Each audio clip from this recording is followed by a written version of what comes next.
देश के वर्तमान मुख्य न्यायाधीश न्यायमूर्ति डीवाई चंद्रचूड़ अगले महीने 10 नवंबर को अपने पद से रिटायर होने वाले हैं। इससे पहले जस्टिस संजीव खन्ना को भारत का अगला मुख्य न्यायाधीश यानी सीजेआई नियुक्त किया गया है। जस्टिस संजीव खन्ना 11 नवंबर को देश के 51वें सीजेआई पद की शपथ लेंगे। हालांकि उनका कार्यकाल सिर्फ 6 महीने का होगा, यानी जस्टिस खन्ना 13 मई 2025 तक सीजेआई बने रहेंगे। डायनामाइट न्यूज़ आपको बता रहा है देश के 51वें मुख्य न्यायाधीश संजीव खन्ना के बारे में।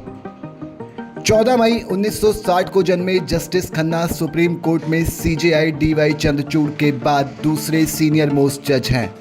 जस्टिस संजीव खन्ना के पिता justice Devraj Khanna Delhi high court के न्यायाधीश के पद से सेवानिवृत्त हुए। उनकी मां सरोज खन्ना डीयू के लेडी श्रीराम कॉलेज में लेक्चरर थी। जस्टिस खन्ना ने वर्ष 1977 में नई दिल्ली के मॉडर्न स्कूल से अपनी प्राथमिक शिक्षा पूरी की।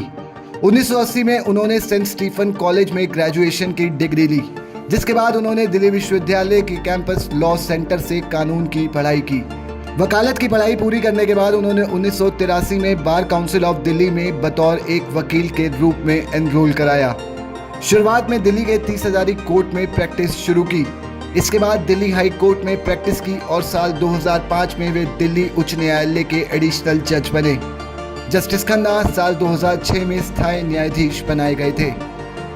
जस्टिस खन्ना ने 2006 से 2019 तक हाई कोर्ट के जज का कार्यभार संभाला। 18 जनवरी 2019 को वो सुप्रीम कोर्ट के जज नियुक्त हुए। संजीव खन्ना को आपराधिक, सिविल, टैक्स और संवैधानिक कानूनों का बड़ा जानकार माना जाता है। पिछले कुछ सालों में सुप्रीम कोर्ट द्वारा सुनाए गए फैसलों में जस्टिस खन्ना की भूमिका अहम रही। जस्टिस खन्ना के कुछ महत्वपूर्ण निर्णयों में वीवीपैट का सत्यापन, इलेक्टोरल बॉन्ड, आर्टिकल 142 के तहत तलाक जैसे मामले शामिल हैं। इसके अलावा अनुच्छेद 370 को निरस्त करने के केंद्र सरकार के निर्णय पर सुप्रीम कोर्ट की मोहर लगाने वाली पीठ में भी जस्टिस खन्ना मौजूद रहे। ब्यूरो रिपोर्ट, डायनामाइट न्यूज़, नई दिल्ली।